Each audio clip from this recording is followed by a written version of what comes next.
जो जीवन हम लोग जी रहे हैं, क्या वही जीवन की असल सच्चाई है या कुछ और? तो चलिए जानते हैं भगवान बुद्ध के जीवन से प्रेरित कहानी की मदद से। बुद्ध के संग सबके लिए खुले रहते। बुद्ध संघ का अर्थ है जो भी व्यक्ति बौद्ध भिक्षु बनकर बुद्ध के साथ रहना चाहता हो, बुद्ध की शरण में आना चाहता हो।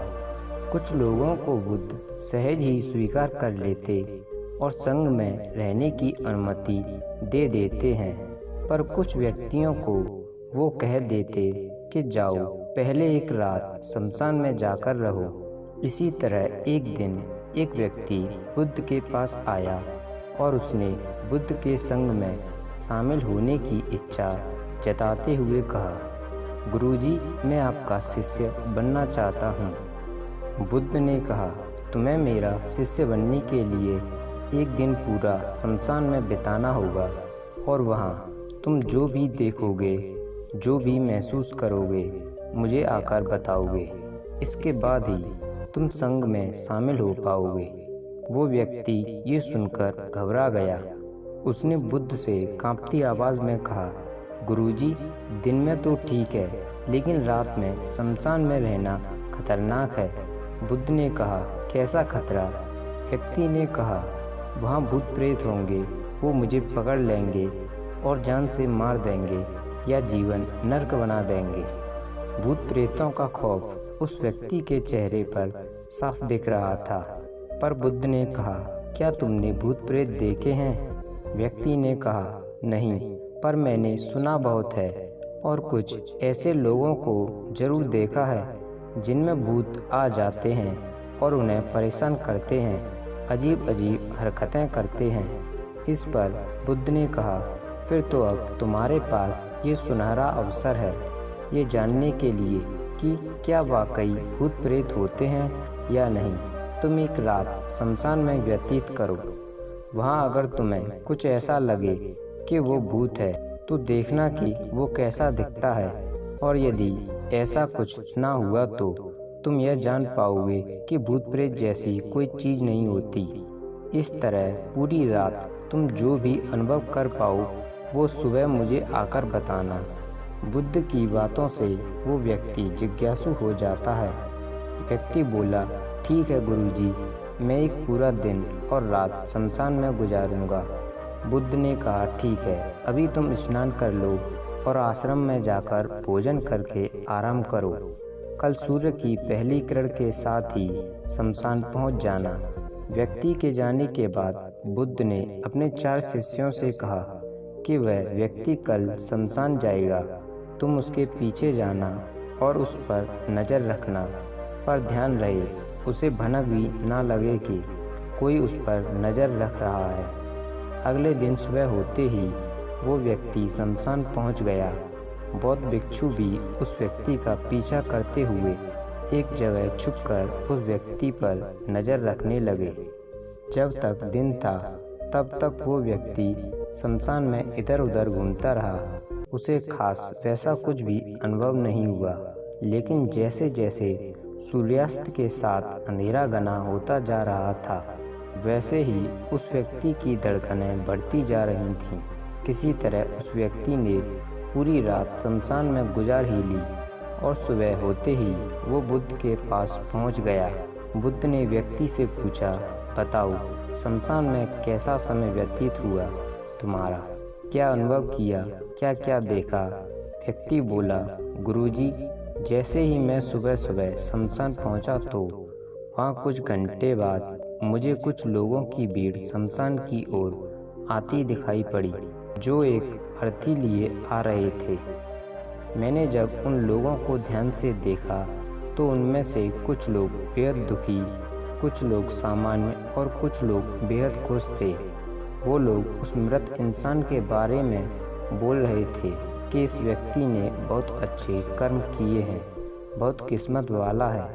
इसके बाद उस मृत बुजुर्ग के बेटे ने अपने वृद्ध पिता की चिता को अग्नि दी। अर्थी के साथ शमशान आए लोग कुछ देर वहीं खड़े रहे। चिता प्रचंड अग्नि की लपटों से धू धू करके जलती रही। सभी लोग मायूस खड़े जलती चिता को निहार रहे थे। जैसे जैसे चिता की अग्नि मंद पड़ने लगी, वहाँ मौजूद लोग भी वहाँ से जाने लगे। थोड़ी देर बाद वहाँ 2 और अर्थी आईं, जिसमें एक अर्थी किसी अमीर व्यक्ति की थी, जो तरह तरह के फूलों से बहुत सजी धजी थी। उस अर्थी के आसपास बहुत से लोग भी थे।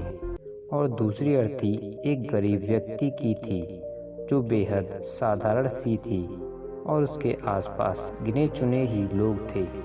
अमीर व्यक्ति की चिता चंदन की लकड़ी पर जलाई गई, जबकि गरीब व्यक्ति की चिता साधारण लकड़ियों पर जलाई गई। पहले अमीर व्यक्ति की चिता को जलाया गया क्योंकि वो अमीर था। उसके बाद गरीब व्यक्ति की चिता जलाई गई। दोनों व्यक्तियों की चिताएं जब जल गईं तो सभी लोग शमशान से चले गए, लेकिन वह वहीं खड़े चिताओं को देखता रहा। अब बुद्ध ने कहा, तुमने उनकी चिताओं को देखकर क्या समझा, क्या अनुभव किया?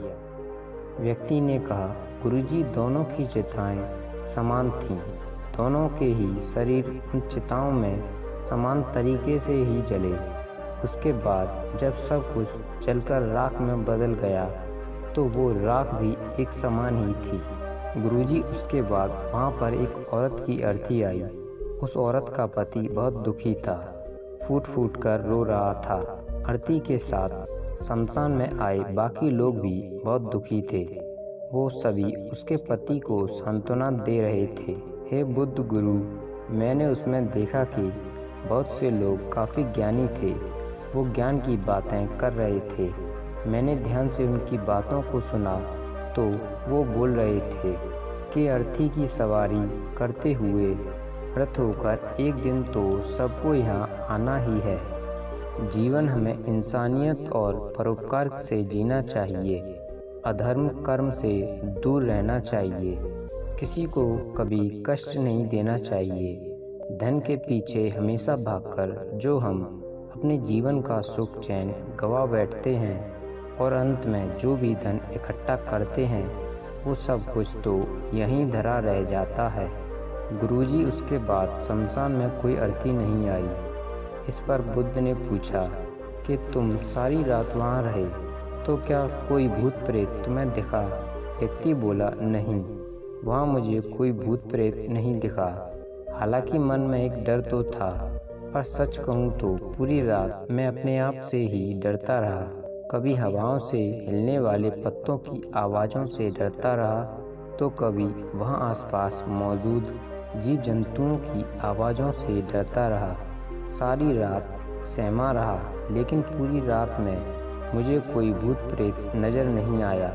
बुद्ध ने उस व्यक्ति से कहा, ठीक है, अब तुम जाओ और आश्रम में आराम करो। कल फिर तुम्हें पूरा एक दिन और रात शमशान में बिताना होगा। अब वो व्यक्ति ये सुनकर बोला, आप कैसी बात कर रहे हैं गुरुजी? आप ही के कहने पर आज पूरा दिन और पूरी रात मैं शमशान में पड़ा रहा। वो समय मैंने कैसे काटा है मैं ही जानता हूँ। अब मैं दोबारा वहाँ नहीं जाऊँगा। बुद्ध ने कहा, देखो, जो खास चीज़ तुम्हें वहाँ जाकर मिलनी है वो तुम्हें अभी तक नहीं मिली है। जब तक वो चीज़ तुम्हें नहीं मिल जाती मैं तुम्हें संग में शामिल नहीं कर सकता। तुम एक दिन और वहाँ रुको, तुम्हें वो अवश्य मिल जाएगी। व्यक्ति बोला, ठीक है, मैं कल एक दिन और रात व्यतीत कर लूँगा शमशान में। अगले दिन सुबह वो व्यक्ति बुद्ध का आशीर्वाद लेकर फिर से शमशान पहुँच गया। एक पूरा दिन और रात बिताकर वो व्यक्ति अगली सुबह फिर बुद्ध के पास पहुँचा, लेकिन इस बार उस व्यक्ति के चेहरे पर एक अलग ही तेज था, एक अलग ही खुशी झलक रही थी, मानो उसे वो मिल गया हो। लेकिन बुद्ध उसके मुंह से सुनना चाहते थे, इसलिए बुद्ध ने एक ही सवाल पूछा कि क्या तुम्हें वो चीज़ मिली? व्यक्ति बोला, हाँ गुरुजी, मुझे वो मिल गई। बुद्ध ने पूछा कि बताओ तुम्हें वहाँ क्या मिला? व्यक्ति ने कहा, गुरुजी, मैंने जीवन का अर्थ समझ लिया है। मैंने वहाँ देखा कि कुछ लोग शाम को मुझे अर्थी पर लेकर आ रहे हैं। मुझे 4 लोगों ने अपने कंधों पर उठा रखा है। मेरे पीछे कुछ 15-20 लोग रोते बिलखते चल रहे हैं। मेरे पिता अर्थी के आगे आगे चल रहे हैं और कुछ लोग राम नाम सत्य बोलते हुए मेरे ऊपर फूल फेंक रहे हैं। मेरे सभी रिश्तेदार बहुत दुखी हैं। भीड़ में मौजूद कुछ लोग तो सिर्फ दुखी होने का नाटक कर रहे हैं। कुछ लोग मेरे पिता को सांत्वना दे रहे हैं। तभी कुछ देर बाद मेरी अर्थी को जमीन पर रख दिया गया और मेरे शरीर को उठाकर चिता पर लेटा दिया गया। मैं ये सब दृश्य अर्थी पर लेटे हुए देख रहा था। मैंने उस अर्थी से उठना चाहा पर उठ नहीं सका। मैं सांस लेना चाहता था पर सांस नहीं ले पा रहा था। मैं पूरी तरह से असमर्थ और विकलांग की तरह था क्योंकि मेरे अंदर सांस नहीं थी। मैं अपने पिता को गले लगाना चाहता था लेकिन मैं उठ नहीं सकता था। मैं भाई को गले लगाकर ये कहना चाहता था कि तुम अपना और माता पिता का ध्यान रखना। घर व परिवार की जिम्मेदारी अब तुम्हारे ऊपर है। इसे बखूबी निभाना, इससे मेरी आत्मा को शांति मिलेगी। कुछ समय बाद मेरा मुंह कपड़े से ढक दिया गया और शरीर के ऊपर कई लकड़ियां रख दी गई। मुझे अब कुछ भी दिखाई नहीं दे रहा था। फिर उसके बाद मुझे अत्यंत गर्मी महसूस हुई। मुझे एहसास हुआ कि मुझे अब जलाया जा रहा है। धीरे धीरे लकड़ियों के साथ साथ मेरा पूरा शरीर जलने लगा। मेरा दम घुट रहा था। मैं उठना चाहता था। आखिर अग्नि ने प्रचंड रूप ले लिया और धीरे धीरे मैं भी उस अग्नि में पूरी तरह खो गया। पूरी रात मैं खुद को ऐसा ही जलता देखता रहा। मैंने देखा कि अंतिम रूप में मैं एक राख बन चुका हूँ। उस पूरी रात ना तो मैं डरा ना ही मुझे डर का एहसास हुआ। जब आंखें खुली तो एक तीव्र रोशनी मेरे आंखों पर पड़ी। मैंने देखा कि ये तो मैं हूँ, वो भी शरीर के साथ। मुझे बहुत खुशी का अनुभव हुआ। उसके बाद मेरे मन से न जाने कितने ही भ्रम समाप्त हो गए और मैं आपके पास आ गया। बुद्ध मुस्कुराए और बोले कि तुम अब संघ में शामिल हो सकते हो क्योंकि तुमने अब ज्ञान रूपी उस बीज को प्राप्त कर लिया है जिसमें शरीर को भूलकर स्वयं को जानने की इच्छा होती है। इसी ज्ञान की प्राप्ति के लिए मैंने तुम्हें शमशान भेजा था, जहाँ अंततः तुमने ये जाना कि शरीर नश्वर है। नेत्रों से दिखाई देने वाली हर चीज़ नश्वर है। शमशान आने वाला हर व्यक्ति भी यह समझ रहा होता है, पर शमशान से वापस जाते ही वो सब कुछ भूलकर पुनः उन्हीं गलत क्रियाओं में लग जाता है, जैसे झूठ बोलना, लूट घसोट, अधर्म, लालच, लालसा, बुराई, क्रोध, अपशब्द, अहंकार, ईर्ष्या इत्यादि। नाना प्रकार की बुरी भावनाओं से बुरे कर्मों को अंजाम देते हैं। किंतु अब तुम्हारे अंदर ज्ञान का वो बीज अंकुरित हो चुका है जिसमें हम जीवन को तब तक नहीं समझ सकते जब तक मृत्यु को निकट से देखा व समझा ना जाए। अच्छे स्वास्थ्य की कीमत वही समझ सकता है जो अत्यंत बीमार हो या जो बहुत लंबे समय से बुरे स्वास्थ्य से जूझ रहा हो। ठीक उसी तरह जीवन का महत्व वही समझ सकता है जो मृत्यु से रूबरू हुआ हो या जो मृत्यु को समझ चुका हो, एहसास कर चुका हो। अब तो मैं इसी बीज को लक्ष्य बनाकर ध्यान की मदद से स्वयं को और ज़्यादा जानना है और ज्ञान की उस सीमा पर पहुंचना है जिसे जानने के बाद कुछ भी शेष नहीं रह जाता। कोई इच्छा, कोई लालसा शेष नहीं रह जाती। मन हर विचारों से मुक्त हो जाता है। सब शून्य में समाहित हो जाता है। मन में जिज्ञासा का कौतूहल शांत होकर ज्ञान रूपी शांति में बदल जाता है। यहीं से परम शांति, सुख, सुकून का आनंद एवं अनुभव प्राप्त होना आरंभ होता है। दोस्तों, उम्मीद करते हैं आपको यह कहानी पसंद आई होगी। ऐसे ही वीडियो देखने के लिए हमारे चैनल को सब्सक्राइब करें। Thanks for watching.